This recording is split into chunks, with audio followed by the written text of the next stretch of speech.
accuse other people of other things. Those are losers.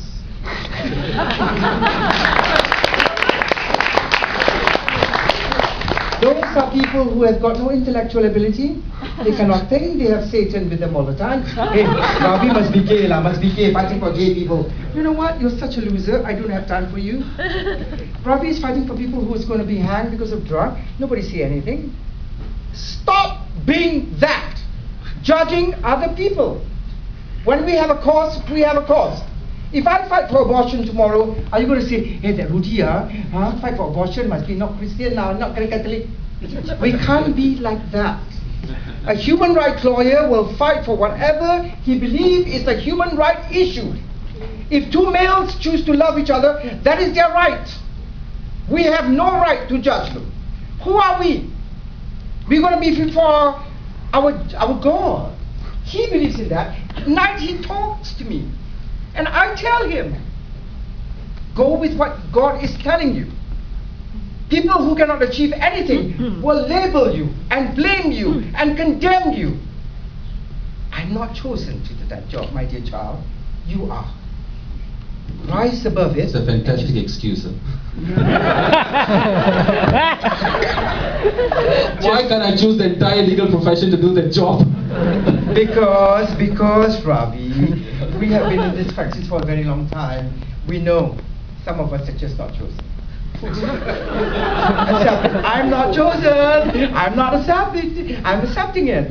So just remember, if ever you go out tonight, and you choose to blame others and label others, look at yourself and say, look, am I a loser? Am I a loser? Because you know what? I'm finding it easy. Ravi must be gay, must be gay. Oh, for God's sake, look at the bigger picture.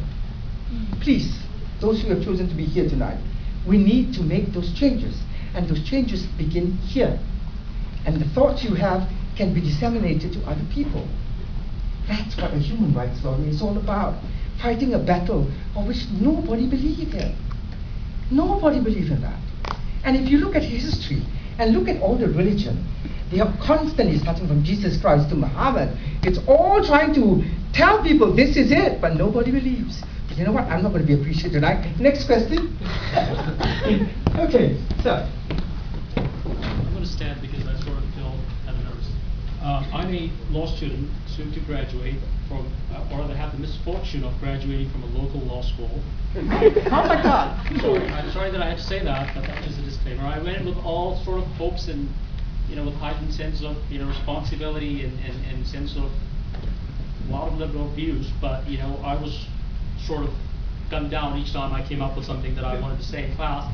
A lot of times, we did study you a lot in our classes for constitutional law in a lot of our classes, and you were always taught off as this vilified liberal person that, was not deserving of any credibility. I'm a big fan of yours. I've stood up and spoken in defense of you in class. But in that process, I've also earned a lot of wrath from a lot of my fellow classmates who have vilified me as a, incorrigible liberal, and there's no hope for me. But I'm also like, as a liberal, and wanting to do a lot of good things, and I see you as the sole example in Singapore, and I'm thinking, how much have you done credit to this liberal cause, or done damage to it? I'm not saying that, you have done, everything that you've done has damage. But what chances do I have, coming out and saying, I want to take on this liberal cause myself and do some things good, not just because, it's a gay cause or a matter of capital punishment or anything of that sort, but I want to be involved. But I'm not so sure that I can because of this stereotypical, prospect that I am facing of being vilified as this ultra-liberal, incorrigible, spoiler of things. You were labeled a troublemaker in my class, and I don't think I want to be that.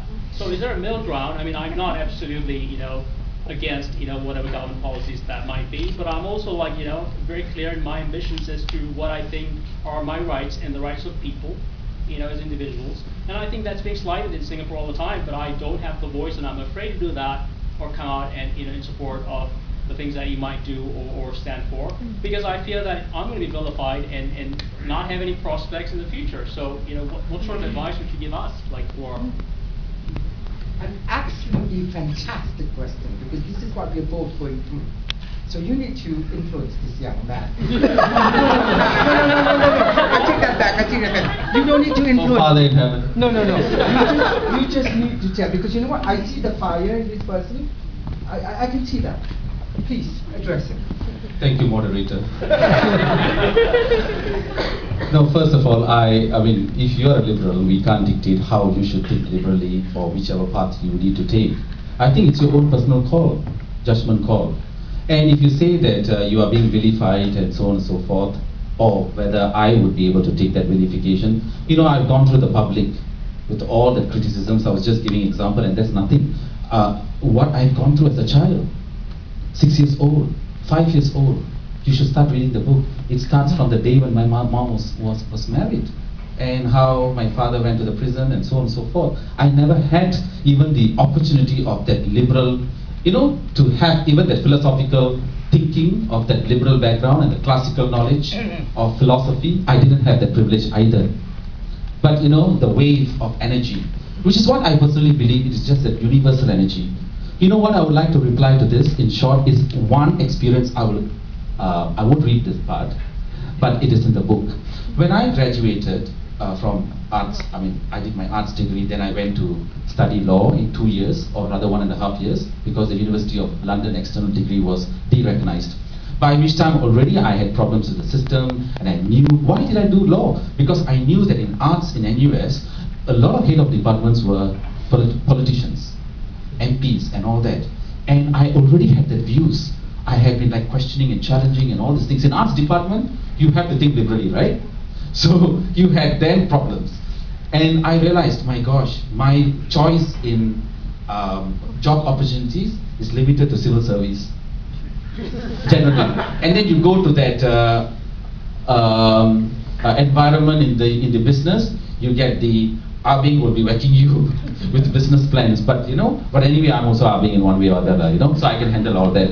But there's very limited opportunities you have, because Singapore is also a small society. You can complain about a lot of things, but you make a difference. So I went with that kind of positive attitude to this interview, my first interview with a few law firms. I had my arts degree, I had my law, and I'd done television shows, I've done newscasting, I've done quite a number of stuff. So I thought it would all be impressive. And I also had to start paying up huge loans, because I came back from UK. I had about $100,000. Can you imagine, first year lawyer, you're coming into the market, and you are settled with $100,000. Anytime you'll be bankrupted.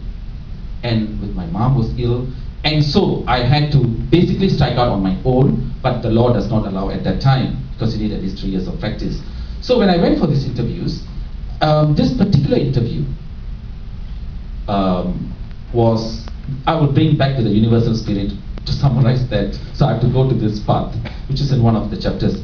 And the question, first, there were two,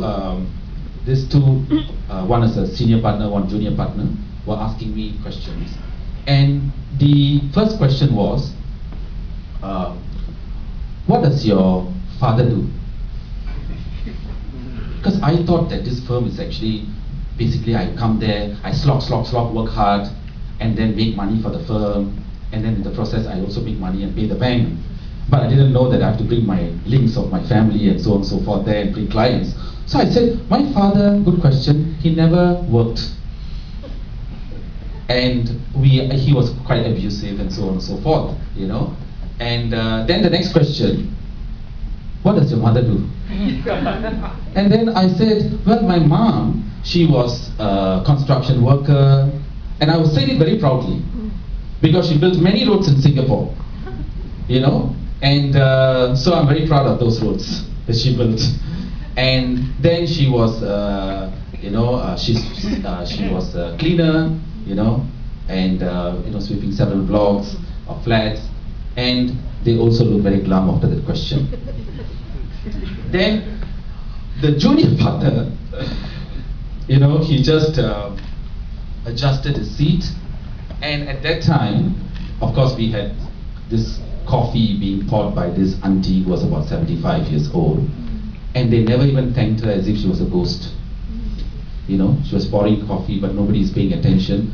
And they were not even drinking the coffee. So why this coffee for show, is it? So I was very perturbed by the coffee. And then they didn't drink, and then you have to drink, So is it like disrespectful? So, but anyway, I had the courage. When that question was asked, he pulled his chair and he said, how do you see yourself, and you, by the way, it's in the chapter, how do you see yourself fitting into our setup? You know what kind of condescending question is that? With that condescending posture? That's the kind of question, and that's the kind of atmosphere we have here as well. And at that time, I plucked the courage to then take the coffee, because coffee cools me down, Hot and cold, maybe you all got some problem. So I drank the coffee and cooled myself down. What's your question? My philosophical side came, maybe asked background, was fighting in this legalistic environment. So I said, how do I fit into your setup? Singapore is one dot in the whole world. Sorry, it's the other way around. Your law firm is one dot amongst the 400 law firms in Singapore. Singapore is one dot in the whole world. The whole world is one dot in the entire universe. The epistemological postulate of my spirit is larger than the universe. The larger question is, how does your firm fit into my universal setup?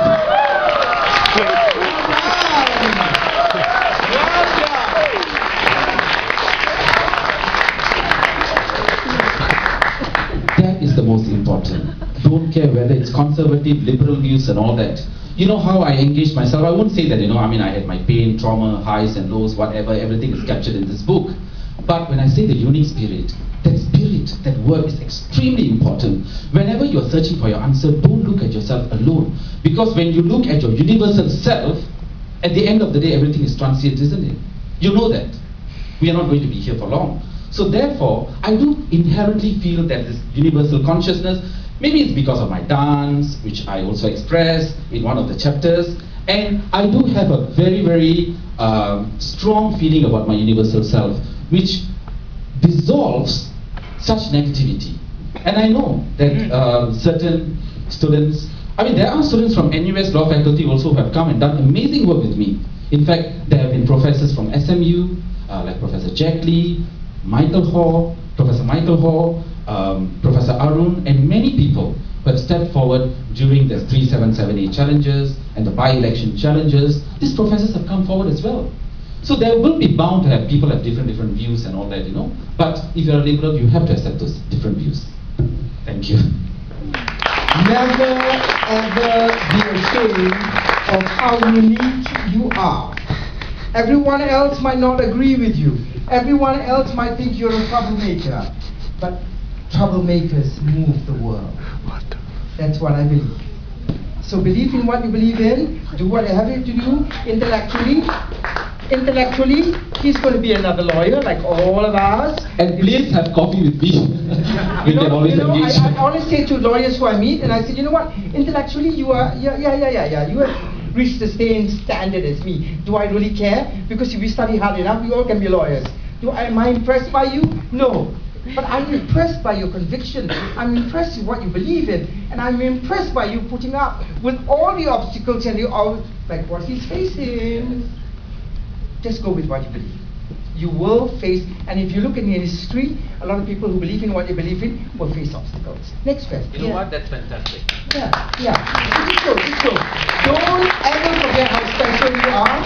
And like Ravi and I, we are both going to exit at some point. It's just you. You're the younger one. Next question, ma'am. Thank you. Thanks for the brilliant evening of comedy. Have you guys ever considered a career in comedy? I think it'd be really good. Ravi, when I last met you, you were talking about this human rights clinic that you wanted to set up in Southeast Asia.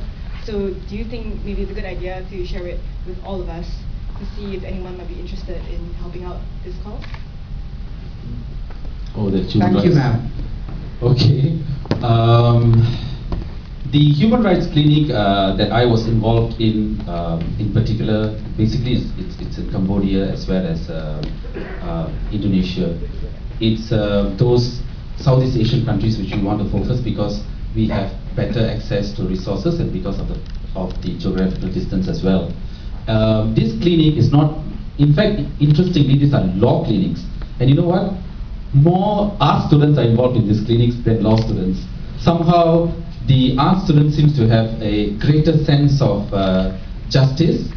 This is my observation, than law students.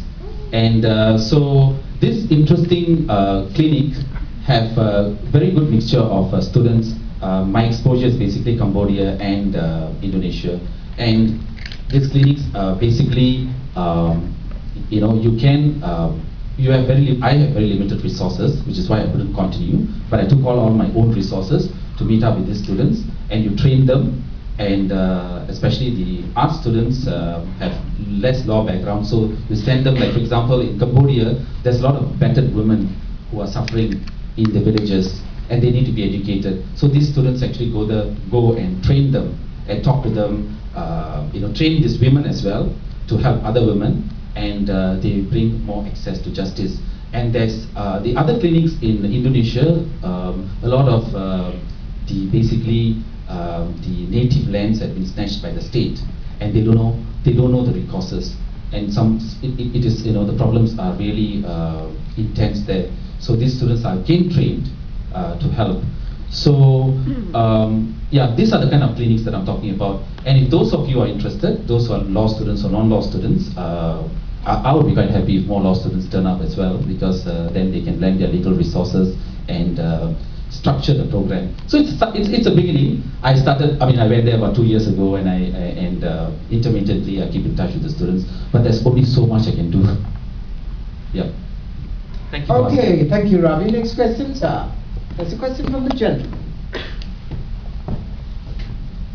Hello, my name is Armando. I'm from Chile. I would like to say that I am alive because of people who believed and fought a human rights fight in my country. I was a political prisoner during the military junta. I was isolated 55 days. I was almost to be silent forever. Then a group from the Swiss Red Cross interfered and helped me out. For this reason, wherever in the world I am, I support human rights cause, because I owe my life to human rights fighters. I'd like to congratulate Ravi for his book, and I would like also to suggest that you organize an e-book online edition, so your public will be wider. You see, Ravi, this is what I mean. This is what I say to you a million times. Sometimes we do not realize what we are doing. When a man like that step forward and say he owes his life to human rights lawyers. I, at best, am going to be a divorce lawyer. Every time you want to get divorced, meet me, and I make all the divorce look. But there are few of us tonight. If ever we leave here tonight, if ever we leave this room tonight, we must accept one thing. There are some of us in this room here are supposed to do things. There's some of us are supposed to be supporting actors, supporting actresses. Some of us are supposed to do that role. But when we have people who are supposed to do that amazing role, I accepted that the minute I met him. I accepted that. You have a question? Okay. Hi everyone, my name is Veronica Joseph, and I've known Ravi from when he was a very, very young boy. And I think it's onus on me, and I think I'll be doing a great injustice if I'm not going to say a few words about him. This guy is truly, truly, truly the best human rights, fighting for human rights and all that. From a young boy of 13 and 12, was it 12 or 13? He was already fighting for things. And it came from here. He is God's gift, really. I don't care about his sexual orientation, the way he took the question forward, it's like he's fighting for gay rights, he's also fighting against capital punishment. And I think that's not getting enough shine. And I think he's the man of all men. And I think I've told him this before. I said very few men have balls. And he definitely has balls.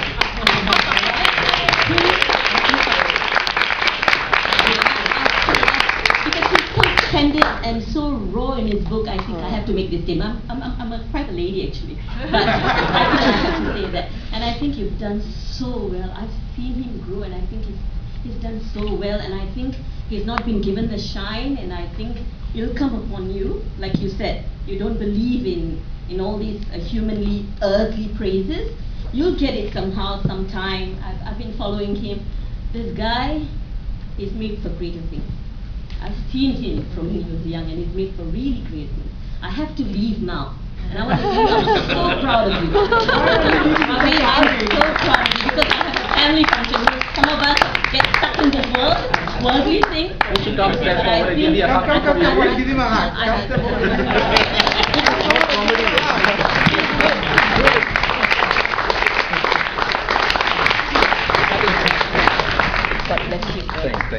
Thank you. You know, he said, man with balls, yes, I have balls, but it's all the balls are hidden all the time. I think you want to tell me I must say I'm tickled to say something. The balls and the shine. Finally, you see here. So that's the reason I want to make a difference, you know. So actually, Okay, so we more have shine to now. close. We have to close soon because I've been told by the management that the time is up. As much as we want to go on and on and on. So we want Arul to say a few words. Arul, yes. Thank you. First of all, congratulations to Ravi, and I certainly look forward to reading it. What you just said about the students to get this question, law students as well as most senior lawyers seem to shy away from this cause. Now, is it possible that they feel the law, fighting this in the courts is futile because you can't change the law, or judges can't interpret it with greater latitude? It has to go back to the parliament, and that's where the battle is. It's a political battle rather than a legal battle. Or is it a fear factor, as many of us also think it is? What's your insight into this? Why is it the most senior lawyers as well as the youngest law students have this aversion? It's a difficult one. You want to go into a commercial break? Okay, let's go. I think, Arun, you will know that it's a combination of factors, fear factor, as well as the fact that you might have, it's basically you'll be marked, that's basically the fear factor, and the clients might not come to you if you are anti-establishment. These are the factors that I faced initially, but not now,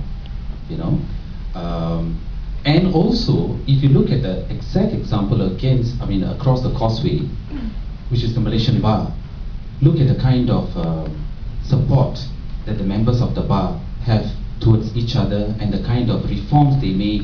They are in the front line of all the per se movement or even reforms in terms of workers' rights and everything else.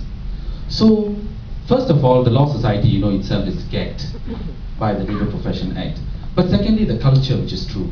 I don't want to mention universities which, whether you are from overseas or whether from NUS and all that, when I meet interns, they express the same thing. We want to go to the big firm, the big five, we want to make the difference, and we want to do a little bit of human rights here and there, we want to help, but when we go, we want to have, big pay back and, all these things. So it is the culture here which is very materialistic, and the ethos does not, and the legal ethos as such, does not encourage that sort of the fight. But on the other hand, I must say that the constitutional challenges that I brought up and others have brought up recently, there have been many changes as well. For example, when I was fighting the Wee Kong's case, it opened up avenues in terms of, the courts have said in death penalty cases, it can be reopened. The same thing about 10 years ago, in one of the chapters you will read, in Vignesh Murthy's case, the Chief Justice then said that even an innocent man can be hanged. on the eve of the execution, and I don't have the powers because the procedures are limited. The procedures limit me from reopening this case, even if he's innocent. Can you imagine the Chief Justice saying on the eve of the execution? But of course, that's his reading of the law, you know. And now, in Yong Wei Kong's case a few years ago, the bench, the Court of Appeal, said that no, we will reopen cases even on the eve of the. We will look at even you don't have to produce fresh evidence, even new arguments. That is a marked difference. So the reopening of cases, the law has changed. The battle was fought in the courts. Then secondly, the discourse, for example, in 377A, the fact that if you're not prosecuted, you cannot challenge the 377A case. Now, after my client, Ivan Tan, who challenged this, and the Court of Appeal said, no, you don't have to be prosecuted. If you are a gay man, you can come and challenge the law. That's the difference. The law has evolved. And also by-elections. Cleaner took up the Prime Minister, but got to clean up the Constitution. You know? And you had the by-elections in Hougang and Kampong. So, and anyway, the Court of Appeal is still ruling on those matters. So there have been, and she was not ordered cost. Because in constitutional challenges, ordinary laymen, I mean, there's no principle that, you know, you have to really pay costs, you know. But in this case, it's an exception the courts have made. So in the couple of challenges, recent constitutional challenges, there have been evolution. And I'm sure your lecturers, I mean, the constitutional lecturers who have been complaining would be so happy because she has been able to write a lot of articles and earn accolades. Yeah. Thank you, Ravi. Okay, we have to, we have a question. One final one? Okay. Can we take one final one? No, I had one. So yes, I think it's Richard Law. Okay. So you cover a lot of ground in the book. In putting the book together, what was the most difficult thing for you to deal with? The most difficult thing for you to deal with? The most difficult thing to deal with is actually seeing how my mother had to suffer. That was really, really very difficult. Not only that, my mom took her own life out of all the pain and traumas. She just plunged off the condominium that I rented. And of course, my love of all love has been my mother. And that really, really traumatized me for many years. And of course, I thank Violet Neto, who had stood, Rudy Morrigan, and all these people who have given me that love. And that was very difficult. So re-engaging with that whole process, it's not just that from starting, you know, especially how she has to go through, you know, this gentle lady who has to go through construction site, and after even childbirth after childbirth of childbirth, my father will come and make her labor, and he will go to the prison, and she's alone fighting. A 5-year-old sister have to go and find. Basically, she has to work when she was 9 years old. My elder sister, when she was maid when she was 9 years old. She didn't have the privilege of education. So that, but again, it helped me. Because you know why? You know the highs and lows? I only have high, I don't have lows, you know. So, so the thing is that it helped me to re-engage this whole process. Which is why I'm so happy that writing this book has helped me to cleanse my own sentiments over the years. And cleansing is one of the most important things. As I've said probably a million times, I too have got to clean my house. I too have got to deal with my issues and my insecurities. I'm not quite sure how I'm going to deal with it. I doubt if there's going to be a book by me. I doubt. For each and every one of you who have taken the trouble to be here, I thank you on behalf of Ravi and the publishers for taking the trouble to be here. The fact that you have made your mind to be here tonight, you believe in some of the things of which Ravi believes in. Do not keep it to yourself. My dear law student, do not be ashamed of how you feel. That is how the world is moved.